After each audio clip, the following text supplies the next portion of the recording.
Je suis Andrew Godok. Je suis né le 26 octobre 1973 à Minzik, dans le Haut-Lentem.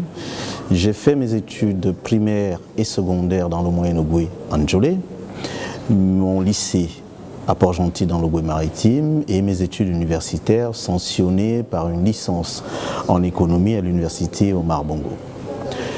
Ma formation professionnelle a été faite à l'Institut des assurances de Yaoundé. Je suis de la 3e promotion de la maîtrise en sciences et techniques des assurances. Je commence ma vie professionnelle en 1999 dans les sociétés Hogar et Hogarvier aux côtés d'Édouard Pierre Valentin. En 2008, je suis promu donc directeur général de la société Hogarvier, poste que je vais occuper pendant 1 an avant de démissionner et me retrouver en 2010 directeur central à UAGV. Je reviens dans la société Hogarvier à la faveur donc d'une décision de conseil d'administration en fin 2010 pour occuper les fonctions de directeur général de cette société qui est la première société d'assurance vie du Gabon et la 7e de l'espace CIMA. Je vais occuper les fonctions de directeur général de l'Hogarvier jusqu'en 2011, avant de me voir confier par l'État gabonais la création de la première société de réassurance gabonaise. Promu au poste d'administrateur directeur général de cette société, poste que j'occupe jusqu'à ce jour.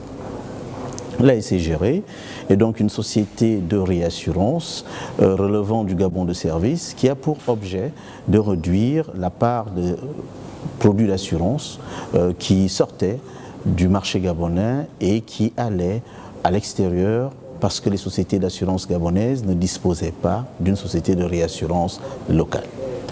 Au terme d'une vingtaine d'années d'expérience professionnelle, je me suis toujours interrogé de savoir quel était l'impact de notre secteur dans la croissance économique. En fait, tout simplement, quelle est la contribution des assureurs dans le développement des pays dans lesquels nous sommes installés. Cela m'a amené à faire cette étude pour regarder concrètement comment l'on peut quantifier la contribution quantitative des assureurs dans la croissance économique, comment l'on peut quantifier la contribution qualitative des assureurs dans la croissance économique et quel est l'impact de ce secteur dans le développement de nos économies. Il faut retenir que depuis 1960, les États africains nouvellement indépendants ont vite compris l'importance de ce secteur, qui est un secteur qui permet de collecter de l'épargne en vue de financer le développement de nos pays. Il faut également ne pas perdre d'esprit que depuis 2 ans déjà, les pays membres de la zone CIMA, particulièrement ceux de l'Afrique centrale, sont secoués par la crise financière qui trouve effectivement ses origines dans la baisse des cours des matières premières, particulièrement le pétrole. Ces pays-là, aujourd'hui, font face à quelques difficultés qui ont amené les gouvernants à signer, c'est le cas du Gabon par exemple, un plan de relance économique.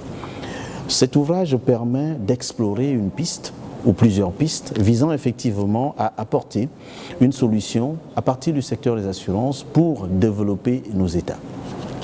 Les compagnies d'assurance, les compagnies de réassurance installées dans les pays africains, les pays de la zone CIMA et de la CEMAC, ont l'obligation d'accompagner les États, d'accompagner les populations dans un certain nombre d'investissements structurants.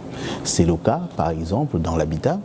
Avec le principe des droits réels immobiliers, les assureurs peuvent investir, doivent investir dans le secteur immobilier, compte tenu effectivement des besoins exprimés dans chacun des pays, et ceci sera rendu beaucoup plus facile par la masse des fonds disponibles dans les compagnies d'assurance pour permettre le développement de ce secteur-là. Les assureurs peuvent également et doivent accompagner l'État dans la création des richesses à travers la création des entreprises dans des secteurs innovants. Nous pensons à toutes les start-up qui peuvent être créées par des jeunes et les assureurs seront appelés à investir dans ces start-up-là pour accompagner le développement des secteurs nouveaux, mais également permettre une création de richesses et de valeurs beaucoup plus importante que ne l'est aujourd'hui. Pour y arriver, il convient de retenir que les compagnies d'assurance offrent aujourd'hui un certain nombre de produits qui sont beaucoup plus des produits standardisés. Il reviendra donc aux compagnies d'assureurs de créer des produits qui s'adaptent réellement aux besoins exprimés par toutes les couches sociales de nos populations, pas seulement des produits qui sont orientés pour la satisfaction des populations urbaines, mais également les populations rurales qui sont de plus en plus nombreuses et qui ont la possibilité de payer en utilisant tous les moyens de paiement qui existent aujourd'hui, dont le téléphone par exemple. Je pense à la vendeuse du fin fond de Tchibanga qui a la possibilité de souscrire à un contrat d'assurance vie pour permettre de cumuler de l'épargne, de mettre cette épargne-là de côté. Ainsi, lorsqu'elle fera valoir ses droits à la retraite, elle aura la possibilité de bénéficier d'un niveau de vie égal à celui qu'elle avait quand elle était active. La contribution donc des assureurs à la croissance économique, à ce jour, est très faible. Elle est environ de moins de 1%. Il conviendrait effectivement que cette contribution soit beaucoup plus importante. Pour y arriver, il y a lieu de modifier les dispositions du Code des assurances qui aujourd'hui empêchent quelque peu les assureurs d'atteindre cet objectif et de contribuer à côté de l'État au développement de notre pays. Je pense par ailleurs à un secteur qui est également important, c'est celui de l'assurance maladie pour tous. Les assureurs devraient intervenir en tant qu'assureurs maladie complémentaires afin de rendre viables les systèmes de maladie universelle qui ont été mis en place dans l'ensemble de nos pays.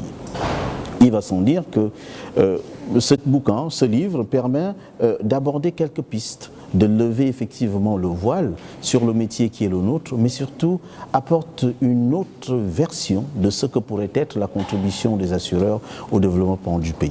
Les assureurs donc de la zone CIMA et les États membres de la zone CIMA devraient se retrouver et effectivement mettre en place des synergies visant à ce que les investisseurs institutionnels que sont les assureurs puissent contribuer d'une manière beaucoup plus efficiente, tout en préservant la solvabilité des sociétés d'assurance au développement de nos États. Ainsi, nous sommes arrivés à cette conclusion que la contribution des assureurs dans le développement économique de nos différents États pouvait se faire sur du long terme, à travers effectivement les éléments d'écueil qu'il faut au préalablement lever. Ainsi, les assureurs trouveront toute leur place et ne seront plus seulement perçus comme ceux qui vendent de la sécurité pour protéger les biens et les personnes, mais également ceux qui contribuent au développement de nos pays.